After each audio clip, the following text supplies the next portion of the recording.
الحمد للہ رب العالمین والصلاة والسلام علی اشرف الانبیاء والمرسلین وعلی آلہ واصحابہ اجمعین۔ قال اللہ تعالی وتبارک فی القرآن المجید والفرقان الحمید۔ اعوذ باللہ من الشیطان الرجیم، بسم اللہ الرحمن الرحیم۔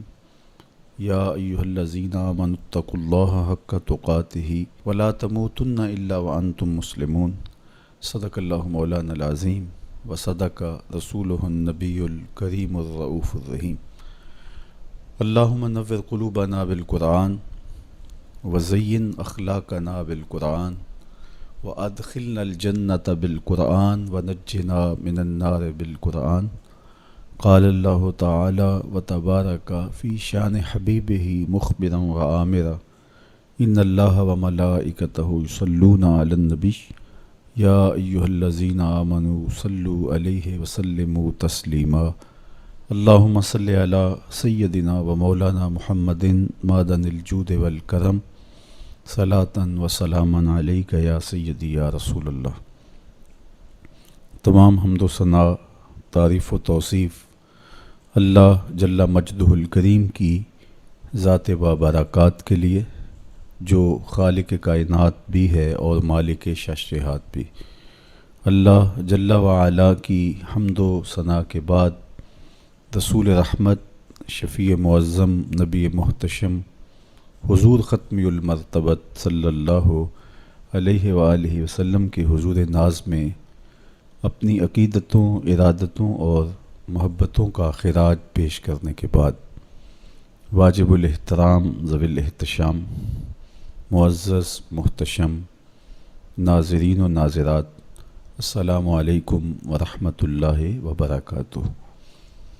ماہ سیام رمضان المبارک کی شب برکتیں، رحمتیں، کرم نوازیاں، اجالے اور روشنیاں لیے جلوہ فراز ہے، اور آج تقوی کے عنوان سے کچھ باتیں آپ کے سامنے رکھنے کی کوشش کروں گا۔ اللہ جل شانہ میری زبان پر کلمۃ الحق جاری فرمائے۔ کتاب رحمت قرآن مجید میں بار بار تقوی اختیار کرنے کا حکم نامہ اہل ایمان کے نام موجود ہے۔ تقوی ہے کیا؟ اس کا لغوی معنی تو بچنا، ڈرنا اور محتاط رہنا ہے، لیکن اصطلاح شریعت اسلامیہ میں اللہ کے حکموں کو بجا لانا اور اس کی نافرمانی سے اپنے آپ کو بچانا تقوی کہلاتا ہے۔ کسی نے کہا کہ تمہارا رب جہاں تمہیں دیکھنا چاہتا ہے تم وہاں پائے جاؤ، اور جہاں وہ نہیں دیکھنا چاہتا وہاں تم نہ پائے جاؤ، تو یہ تقوی ہے۔ حضرت کعب احبار رضی اللہ تعالی عنہ سے پوچھا گیا کہ آپ پچھلی کتابوں کے عالم بھی ہیں، قرآن مجید کو بھی آپ نے پڑھا ہے، تو آپ بتائیے کہ تقوی کیا ہے؟ تو آپ نے سوال کرنے والے سے کہا، کبھی آپ ایسی وادی سے گزرے ہیں جہاں کانٹے دار جھاڑیاں ہوں؟ تو کہا کئی بار گزرا ہوں۔ تو کہا پھر کیسے گزرے؟ کہا میں اپنے دامن کو سمیٹ لیا کہ ایک ایسی وادی سے میرا گزران ہو رہا ہے جہاں کانٹے دار جھاڑیاں ہیں، تو کوئی کانٹا میرے دامن سے الجھ نہ جائے اور میرا لباس تار تار نہ ہو جائے۔ تو حضرت کعب احبار فرمانے لگے کہ تقوی بھی اسے ہی کہتے ہیں، دنیا میں رہ کر کے اس طرح سے زندگی بسر کی جائے کہ گناہوں سے دامن داغدار نہ ہونے پائے۔ اس دنیا میں رہنا بھی ہے، لیکن اس دنیا کی شرور سے اپنے آپ کو بچانا بھی ہے۔ دنیا کے اندر موجود فتنوں سے اپنے آپ کو محفوظ رکھنا ہے، نفس اور شیطان کے مکر و فریب سے اپنی حفاظت کرنی ہے، اپنے دامن کو داغدار نہیں ہونے دینا، اپنے دامن کو پھٹنے نہیں دینا، اپنے ضمیر کی چادر پہ داغ نہیں لگنے دینا، اپنے باطن کی صفائی اور ستھرائی اور پاکیزگی اور عفت کا خیال رکھنا ہے۔ دنیا میں رہ کر کے بھی دنیا کی غلاظتوں سے اپنے آپ کو محفوظ رکھنا تقویٰ کہلاتا ہے۔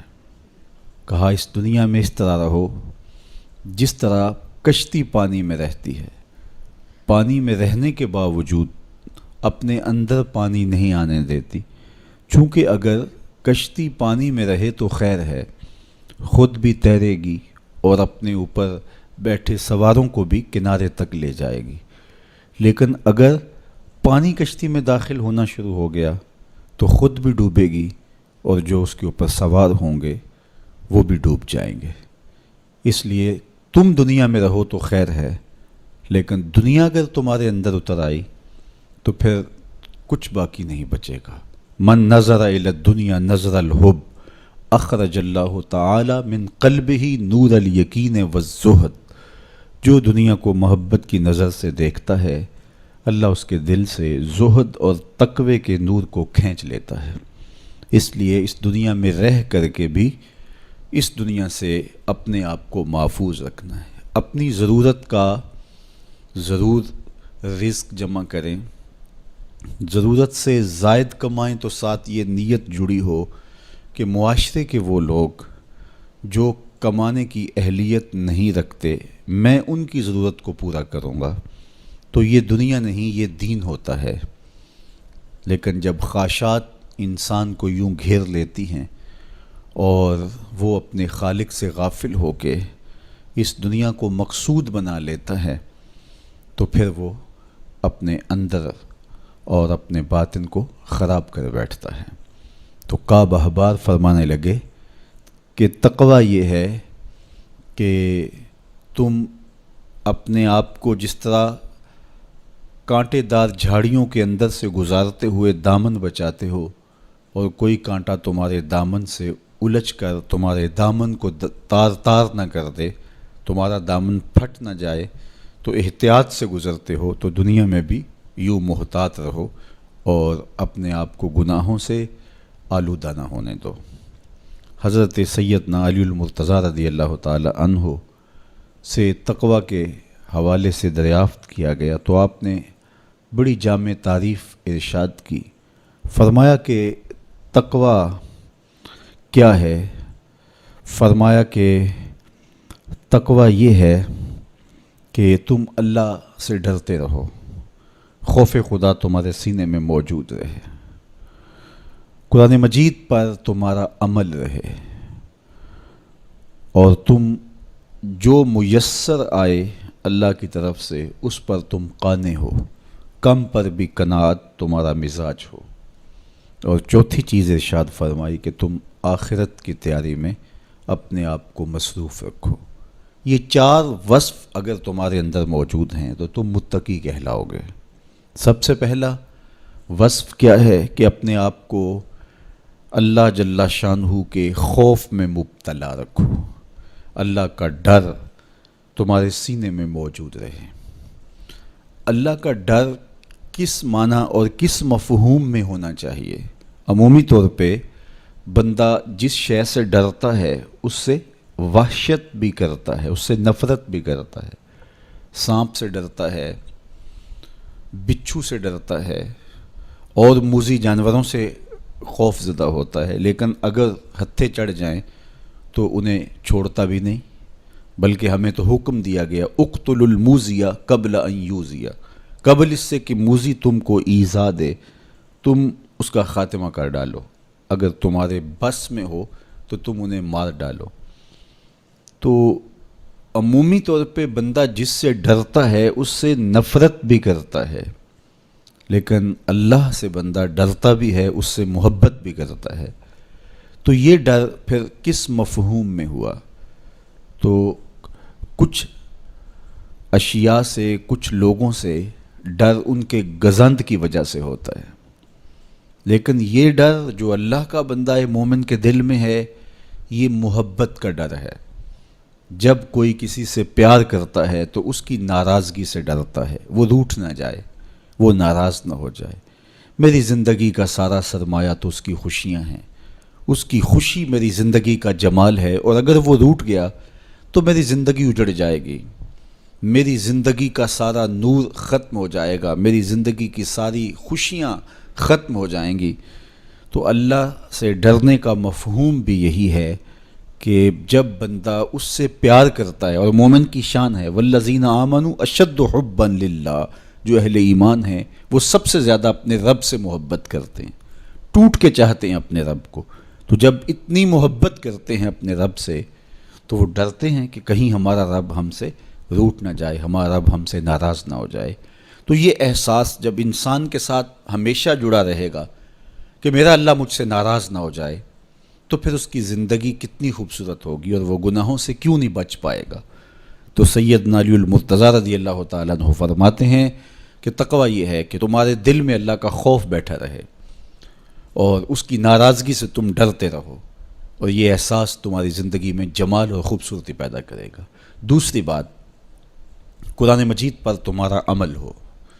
جب کتاب اللہ تمہاری رہنما بن جائے اور تم اپنی زندگی کے سارے عمل کتاب اللہ کی بتائی ہوئی تعلیمات کے مطابق کرو گے تو پھر اس کا عملی نتیجہ تو خوبصورت ہوگا۔ جب تھیوری اچھی ہوگی تو پریکٹیکل بھی اچھا آئے گا۔ جب تم قرآن کے بتائے ہوئے طریقے کے مطابق زندگی بسر کرو گے تو کیسے نہیں ہوگا کہ تمہاری زندگی خوبصورت زندگی ہوگی اور تم کامیاب اور بامراد اور خوش نصیب شخص قرار پاؤ گے۔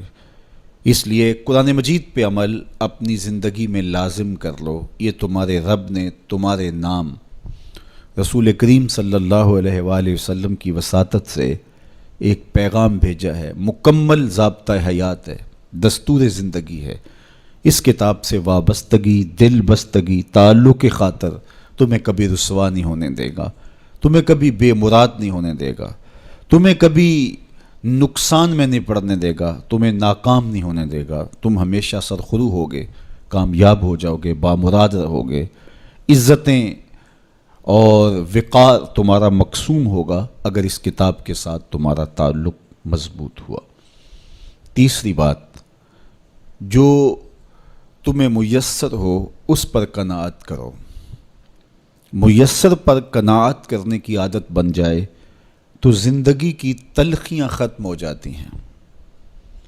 عمومی طور پہ ہمیں اتنا کچھ اللہ نے عطا کیا ہوا ہوتا ہے، لیکن اس کے باوجود ہم سکون میں نہیں ہوتے، اس لیے کہ ہم ایک ہدف طے کرتے ہیں اور اس کی طرف ہم بڑھتے ہیں۔ تو میسر کا جو سرور ہے، میسر کا جو لطف ہے، اس کو حاصل کرنے کی بجائے جو میسر نہیں ہے اس کی تگ و تاز کے اندر ہم اپنے آپ کو پگھلا رہے ہوتے ہیں۔ تو اس لیے ہم جب اللہ کے دیے گئے پر قناعت کریں گے، ہاں آپ زیادہ کی کوشش کر سکتے ہیں اس نیت کے ساتھ کہ میں دوسرے ضرورت مندوں کی ضرورت بھی پوری کروں، لیکن اطمینان آپ کو یہ ہونا چاہیے کہ جو مجھے میسر ہے، یہ میرا مقدور تھا، یہ مجھے مل گیا، اور اگر میرا مقدور کوئی اور بھی ہوا تو وہ بھی مجھے مل جائے گا، اور ملے گا تب جب اس کا وقت ہوگا، وقت سے پہلے نہیں ملے گا۔ جب ہم اپنے مقدور کو وقت سے پہلے حاصل کرنے کی کوشش کرتے ہیں تو پھر زندگی میں تلخی بھر جاتی ہے، ہم بے چین ہو جاتے ہیں کہ وہ مل کیوں نہیں رہا، میاں وہ کیسے ملے، اس کے ملنے کا بھی وقت ہی نہیں آیا ہے۔ تو ہم ایک اضطراب میں مبتلا ہو جاتے ہیں، بے چین ہو جاتے ہیں۔ اور اگر ہم یہ یقین کر لیں کہ ہمارے مقدور کا ہمیں جب وقت ہوگا تو ضرور ملے گا، تو پھر زندگی کے اندر ایک طمانینت پیدا ہو جائے گی۔ تو جو تھوڑا میسر ہے، جو زیادہ میسر ہے، اس پر ہم مطمئن ہونے کی عادت پیدا کر لیں۔ سیدنا علی المرتضیٰ رضی اللہ تعالی عنہ سے ہی مروی حضور کا ایک فرمان ہے، جو اللہ کے دیے گئے تھوڑے رزق پہ راضی ہو گیا، اللہ اس کے تھوڑے عملوں پہ راضی ہو جائے گا۔ تو قناعت کا جوہر نصیب ہو جائے تو پھر زندگی سوکھی بھی ہو جاتی ہے اور تقوی کی دولت بھی نصیب ہو جاتی ہے۔ چوتھی چیز سیدنا علی المرتضیٰ رضی اللہ تعالیٰ عنہ فرماتے ہیں، یہ ہے کہ تم آخرت کی تیاری میں لگے رہو۔ تمہارا جب ہدف وہ ہے کہ میں ایک دن اللہ کے حضور پیش ہونا ہے اور اپنے سارے اعمال کی جواب دہی اور سارے اعمال کا حساب میں نے اس کے حضور پیش کرنا ہے، تو پھر تم پھونک پھونک کے قدم رکھو گے، حزم و احتیاط سے زندگی گزارو گے۔ اور تقوی نام ہی حزم و احتیاط کا ہے، تقوی نام ہی زندگی کو منظم اور مرتب کر کے اللہ کے حکموں کو بجا لانے کا ہے۔ حضرت شیخ احمد شیخ مجدد الفسانی علیہ رحمہ فرماتے ہیں کہ تقوی دو چیزوں سے عبارت ہے، ایک اللہ کے حکموں کو بجا لانا اور ایک اللہ کی منع کردہ چیزوں سے اجتناب کرنا۔ اور بڑی خوبصورت بات آپ نے کی، فرمایا اللہ کے حکموں کو بجا لانا، اس کی اطاعت اور فرما برداری کرنا، یہ تو فرشتے بھی کرتے ہیں اور انسان بھی کرتے ہیں، لیکن وہ چیزیں جو منع کی گئی ہیں ان سے رک جانا تو یہ کام صرف انسانوں کا ہے، چونکہ فرشتوں کے اندر تو یہ چیز ہی موجود نہیں ہے، ان کے اندر خواہشات رکھی ہی نہیں گئی جن سے وہ رک جائیں، آرزوئیں رکھی ہی نہیں گئیں جن سے وہ باز آ جائیں۔ تو وہ تو اللہ کی عبادت کرتے ہیں، ذکر و فکر میں لگے ہیں، طاعت اور فرما برداری میں لگے ہیں، اور ان امور سے رکنے کا ان کا باب ہی نہیں ہے، تو یہ حضرت انسان کا کام ہے کہ وہ ان امور سے منع ہو جائے جن امور سے ان کے رب نے انہیں منع کیا ہے۔ تو یہ شے حضرت انسان کو ممتاز کرتی ہے اور تقوی کے حصول کا ذریعہ اور ضامن بنتی ہے۔ اللہ جل شانہ کے منع کردہ کاموں سے رک جائے اور اس کے حکموں کو بجا لانے کی کوشش میں لگا رہے، یہ تقوی کہلاتا ہے۔ بعض نے یہ کہا کہ انسان کے جو ظاہری اعمال ہیں اور انسان کے جو باطنی اعمال ہیں، ان دو اعمال کو دو حصوں میں تقسیم کیا، تو کہا کہ جو باطن کے اعمال ہیں وہ تقوی کہلاتے ہیں۔ آپ کوئی نیک عمل کرتے ہیں تو ظاہر ہے کہ وہ امتثال امر کے طور پہ آپ وہ کام بجا لا رہے ہیں، لیکن اب آپ دل سے بھی رکے ہوئے ہیں اس کام سے، تو یہ آپ کے دل کا عمل ہے اور یہ تقوی کہلاتا ہے۔ قرآن مجید میں اللہ تعالیٰ نے ایک مقام پہ ارشاد فرمایا، جو اللہ کی نشانیوں شعائر اللہ کی تعظیم کرتے ہیں تو یہ دل کا تقوی ہے۔ تو تقوی کا تعلق پھر جڑ جاتا ہے دل سے۔ میرے اور آپ کے آقا و مولا حضور نبی رحمت صلی اللہ علیہ وآلہ وسلم نے ارشاد فرمایا، التقوی ہا ہونا، التقوی ہا ہونا۔ حضور نے اپنے سینے کی طرف اشارہ کر کے کہا تقوی یہاں ہے، تقوی یہاں ہے۔ تو تقوی کا مرکز انسان کا دل ہے۔ ایک حدیث پاک میں آیا جو صحیح مسلم میں موجود ہے کہ ان اللہ لا ينظر الى صورکم واموالکم، اللہ تمہاری صورتوں کو نہیں دیکھتا، اللہ تمہارے مالوں کو نہیں دیکھتا کہ کون کتنا خوبصورت ہے، کس کے پاس کتنی دولت ہے، نہ تمہاری صورتیں دیکھتا ہے، نہ تمہارے بنگلے دیکھتا ہے، نہ تمہاری جائیدادیں دیکھتا ہے، نہ تمہارا بینک بیلنس دیکھتا ہے۔ اسے تمہاری صورتوں سے غرض نہیں ہے، اسے تمہارے اموال سے سروکار نہیں ہے، وَلَٰكِن يَنظُرُ إِلَىٰ قُلُوبِكُمْ وَأَعْمَالِكُمْ، وہ تمہارے دل دیکھتا ہے اور تمہارے عمل دیکھتا ہے۔ تمہارے کپڑے پھٹے پرانے ہیں، جھونپڑے میں رہتے ہو، لیکن عمل خوبصورت ہیں، تمہارا قلب سلیم ہے، اس دل میں اللہ کی محبت، اللہ کا پیار رکھا ہے، اللہ جل شانہ کے محبوب کا پیار رکھا ہے، تو وہ دل خوبصورت ہے۔ تو تمہارے لباس پھٹے پرانے کیوں نہ ہوں، تمہارے رہنے کی جگہ انتہائی ناآسودہ کیوں نہ ہو، لیکن تمہارا دل اچھا ہے، تمہارے عمل اچھے ہیں، تو تمہارے رب کو یہ پسند ہے۔ تو تقوی کا مرکز تمہارا قلب ہے، تمہارا دل ہے۔ تو دل کی پاکیزگی، دل کی صفائی، دل کی ستھرائی، یہ اللہ جل شانہ کو محبوب ہے۔ ہم عمومی طور پہ اپنے ظاہر کو سنوارنے میں لگے رہتے ہیں اور باطن ہمارا میلا کچیلا ہی رہتا ہے۔ ہمارا رب ہم سے اس بات کا تقاضا کرتا ہے کہ تمہارا دل بھی ستھرا ہونا چاہیے، تمہارا دل بھی پاک ہونا چاہیے۔ باہو علیہ رحمہ فرماتے ہیں کہ دل کالے نالوں منہ کالا چنگا، جے کوئی یہ رمز پچھانے ہو۔ تو اصل تو پاکیزگی، طہارت، صفائی، عفت قلب کی ہے۔ تو اس لیے اللہ تعالیٰ جل شانہ نے مومنین کے قلوب کی پاکیزگی، طہارت اور صفائی اور عفت کا تقاضا اہل ایمان سے کیا ہے۔ اللہ جل شانہ نے بندوں کو جو عزت عطا کی ہے تو اس کا معیار تقویٰ کو قرار دیا۔ کون کتنا معزز ہے یہ اس کی دولت سے نہیں ناپا جا سکتا، اس کے قبیلے اور اس کے خاندان سے نہیں جانچا جا سکتا، اس کے لباس سے آپ یہ اندازہ نہیں کر سکتے کہ یہ معزز شخص ہے۔ کسی شخص کا کسی قوم سے تعلق ہے اور وہ گوری رنگت والی قوم ہے یا وہ کسی اور رنگت سے متعلق ہے تو وہ اس کی عزت کا ظرف نہیں ہے۔ ان اکرمکم عند اللہ اتقاکم، تم میں سے معزز وہ ہے جو متقی ہے، جو پرہیزگار ہے۔ دیکھیے ابو لہب قریشی النسب تھا، لیکن خوبصورت ہونے کے باوجود، عالی مرتبت نسب رکھنے کے باوجود آج بھی اس پر لعنتیں برس رہی ہیں۔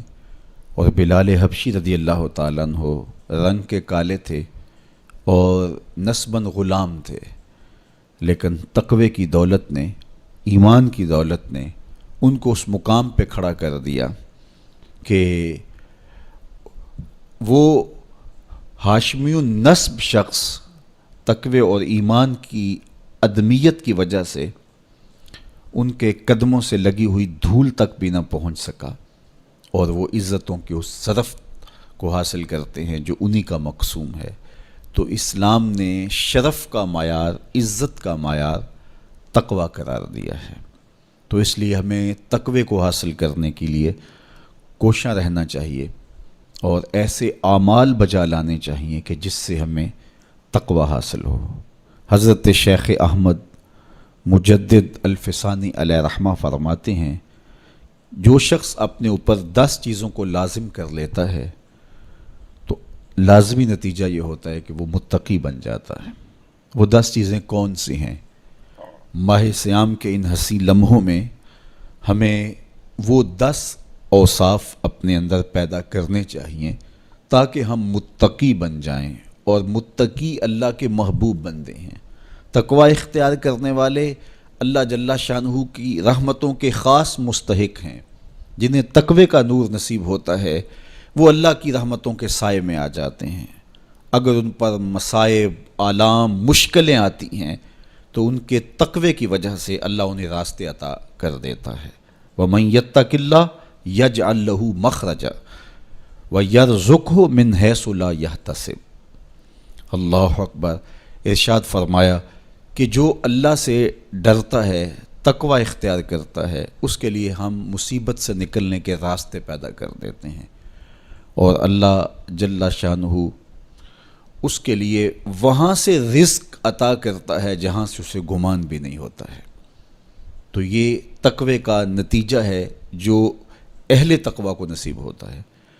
تو حضرت شیخ نے 10 وہ امور بتائے جو اپنے اوپر لازم کر لینے سے تقوی نصیب ہوتا ہے۔ سب سے پہلی بات آپ فرماتے ہیں زبان کو غیبت سے بچائے۔ اتقاء کے حصول کے لیے زبان کو پاک کرنا ضروری ہے۔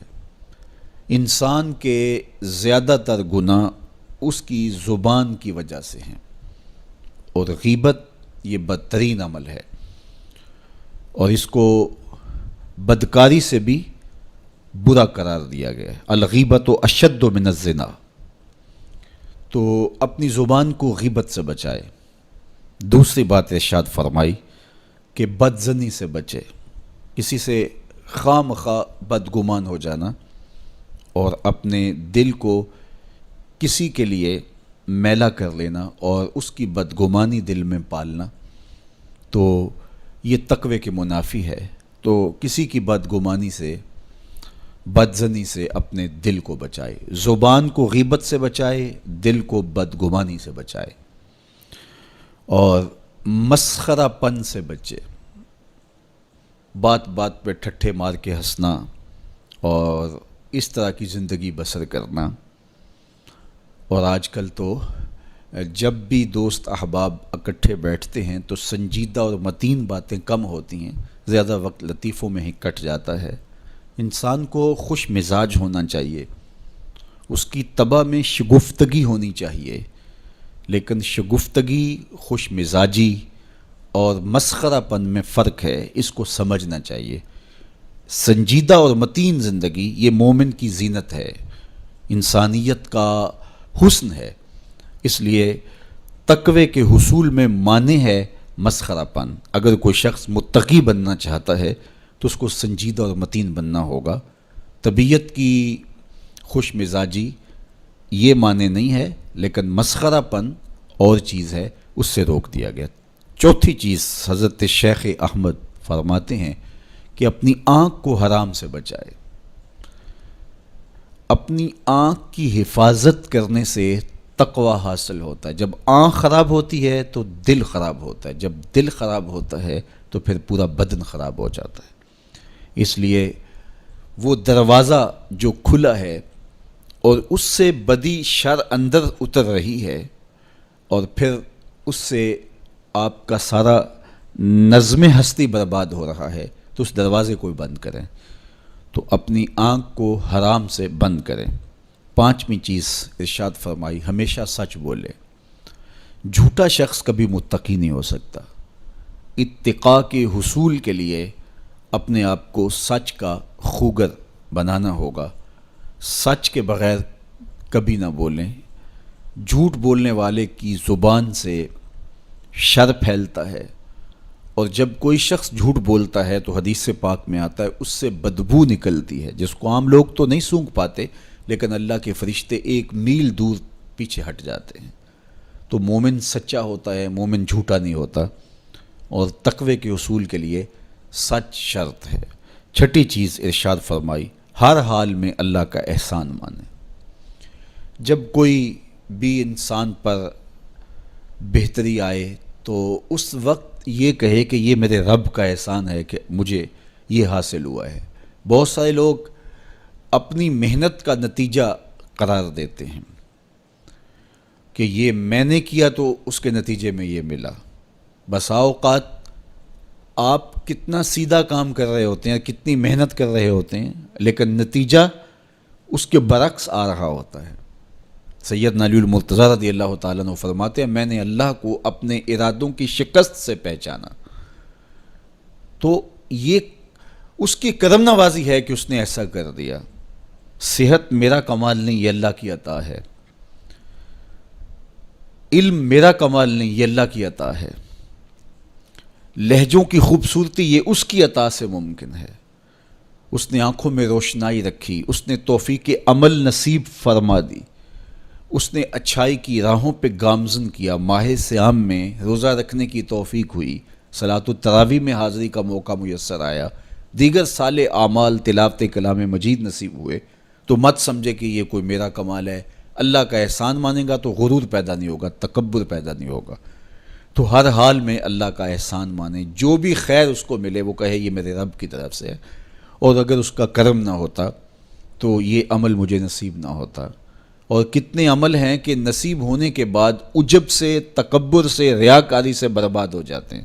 کیتی کتری پئی کھو محمد تے سکہ بنیا زردہ، کتنے عمل ہیں کہ برباد ہو جاتے ہیں، تکبر آ گیا، عجب آ گیا، ریاکاری آ گئی، تو یہ اس کی طرف سے ہی ہے۔ تو جب یہ کہے گا تو عجب، تکبر، غرور کچھ پیدا نہیں ہوگا، تو پھر عمل قبول ہوگا اور انسان تقوی کی منزل تک پہنچے گا۔ ساتویں چیز، اپنا مال راہ حق میں خرچ کرے۔ ناحق راستے پر ایک درہم بھی خرچ نہ کرے۔ کمایا ہوا مال راہ حق میں خرچ کرنے سے اتقاء کی دولت نصیب ہوتی ہے۔ اللہ قیامت کے دن بندے کے قدم اپنے حضور سے ہٹنے نہیں دے گا جب تک اس سے 3 سوال نہیں کر لے گا۔ ان میں سے ایک سوال یہ ہوگا کہ مال کمایا کہاں سے، مال خرچ کہاں کیا۔ جس طرح مال حلال کمانا ضروری ہے، مال کو جائز جگہوں پہ خرچ کرنا بھی ضروری ہے، حق کے راستے پہ خرچ کرنا بھی ضروری ہے۔ اس لیے یہ اپنی طبع کے اندر لازم کر لے کہ کبھی بھی اس کا مال کسی ناجائز اور فضول کام میں خرچ نہ ہو، راہ حق میں اس کا مال لگے۔ 8ویں چیز، نفس کے لیے کبھی بڑائی بلندی نہ چاہے، اس سے طبیعت میں سرکشی آئے گی اور تقوی کے راستے میں یہ عمل مانے ہے۔ اور نمازوں کی حفاظت کرے۔ نمازوں کی اگر حفاظت نہیں کرتا تو باقی سارے عمل اس کے پاس ہیں، تو وہ متقی کیسے بن سکتا ہے؟ چونکہ یہ تو اسلام کا بنیادی فریضہ ہے جو اہل ایمان پر لازم کیا گیا ہے، جو کسی صورت کے اندر بھی، حتیٰ کہ حالت بیماری کے اندر بھی معافی جس کی نہیں ہے، سفر کے اندر بھی نماز کی معافی نہیں، مختصر کر دی گئی، قصر کر دی گئی، لیکن معافی نہیں دی گئی، حالت جنگ کے اندر بھی اس کی معافی نہیں ہے۔ تو نمازوں کی محافظت کرے۔ اور 10ویں چیز، حضرت شیخ فرماتے ہیں عقیدوں کی صحت کا خیال رکھے، اپنے عقیدے، اپنے نظریات خوبصورت رکھے، وہی جو طریقہ مبارکہ اہل سنت و جماعت کے بزرگوں کے عقائد تھے اور شروع سے صحابہ سے لے کے دور موجود تک چلے آ رہے ہیں، ان کی مطابقت کے اندر اپنے عقیدے رکھے۔ نظریات کا عکس اعمال پہ ہوتا ہے، اگر نظریات اچھے نہیں ہیں تو اعمال بھی اچھے نہیں ہیں۔ تو یہ 10 خوبیاں اور 10 چیزیں اگر کسی شخص نے اپنے اندر لازم کر لیں تو پھر لازمی نتیجہ یہ ہے کہ وہ متقی بن جائے گا، وہ پرہیزگار بن جائے گا۔ روزے کا مقصد بھی تقوی ہے، تو یہ بات ذہن میں رکھیے گا کہ صرف روزہ ہی نہیں، ہر عمل خیر کا مقصود تقوی ہے۔ تقوی کا حصول یہ اہل ایمان سے تقاضا ہے ہمارے رب کا کہ وہ متقی بن جائیں۔ متقی ایک صاف ستھرا انسان ہوتا ہے، پاکیزہ وجود ہوتا ہے۔ متقی شخص کسی کو ضرر نہیں دیتا، کسی کو دکھ نہیں پہنچاتا، وہ کسی کا حق غصب نہیں کرتا، کسی پر ظلم، زیادتی، جور و تعدی سے پیش نہیں آتا، وہ لوگوں کے حقوق کی پاسداری کرتا ہے، وہ اپنے فرائض کو پورا کرتا ہے، وہ خلق کے حق کو بھی ادا کرتا ہے اور خالق کے حق کو بھی ادا کرتا ہے، وہ دھرتی پر اللہ جل شانہ کی رحمتوں کا روپ ہے، دھرتی کا بوجھ نہیں ہے بلکہ دھرتی کی زینت ہے۔ تو ایسے پاکیزہ وجود یہ مقصود ہیں شریعت کے، اس لیے ہمیں تقوی ہر صورت میں حاصل کرنا چاہیے۔ قرآن مجید میں تقریباً 258 مرتبہ تقوی کو اختیار کرنے کا مختلف صیغوں کے ساتھ حکم دیا گیا ہے۔ تو اب آپ اندازہ کیجئے یہ کتنی اہم شے ہے جس کا تقاضا اہل ایمان سے کیا گیا ہے۔ تو اللہ جل شانہ کی بارگاہ میں میری دعا ہے جملہ ناظرین کے لیے، ناظرات کے لیے، آپ سب لوگوں کے لیے، اپنے لیے، اپنے ساتھ جڑے ہوئے تمام لوگوں کے لیے کہ اللہ سب کو اتقاء کی دولت نصیب کر دے۔ یہ زندگی بے مقصد نہ گزر جائے۔ ہم جس مقصد کے لیے آئے ہیں ایسا نہ ہو کہ ساری زندگی گزار کے چلے جائیں اور خالی دامن لے کے اللہ کے حضور پیش ہوں۔ نہیں، اس دامن کو تقوی کے نور سے بھر کر اس کے حضور پیش ہوں، لیکن اس کے فضل پہ آس ہو، مغرور نہ ہونا، جو میسر آ جائے اس کو اللہ کا احسان سمجھنا، اور اس کے حضور کہا مالک مجھ سے تو یہی ہو سکا ہے، اور یہ بھی میری کوتاہیاں اور میری کمزوریوں کے ساتھ ہے سب کچھ، تو اپنے کرم سے میرے پہ رحم فرما۔ تو اللہ تعالیٰ کو ایسا بندہ بڑا پسند ہے جو اس کو راضی کرنے کی کوشش میں لگا رہتا ہے ساری زندگی۔ آپ کے پاس ایک ملازم ہے اور وہ کمزور ہے، لیکن سارا دن کوشش میں لگا رہتا ہے، کبھی وہ دیواریں صاف کر رہا ہے، کبھی وہ آپ کے دروازے پر کپڑا لگا کے اس کو صاف ستھرا کر رہا ہے، کبھی پانی آپ کو پیش کر رہا ہے، کبھی آپ کی گاڑی کو کپڑا لگا کے صاف کر رہا ہے، کبھی اور آپ کے کام میں لگا ہے، اور وہ کمزور ہے، کبھی بیچارہ تھک کے دھوپ میں بیٹھ بھی جاتا ہے، کبھی اس سے ہوتا ہے کبھی اس سے نہیں ہوتا، لیکن وہ نیت سے برا نہیں ہے، ہر وقت اس کی کوشش ہے کہ صاحب مجھ سے راضی ہو جائیں، تو آپ اس کی بہت ساری کوتاہیاں معاف کر دیتے ہیں۔ وہ کہتے ہیں یار کمزور ضرور ہے لیکن نیت کا ماڑا نہیں ہے۔ تو یار اگر ہم نیت کے ماڑے نہ ہوں، ساری زندگی اللہ کو راضی کرنے کے لیے گزار دیں، تو وہ بھی تو دیکھ رہا ہے یہ میرا بندہ ہے۔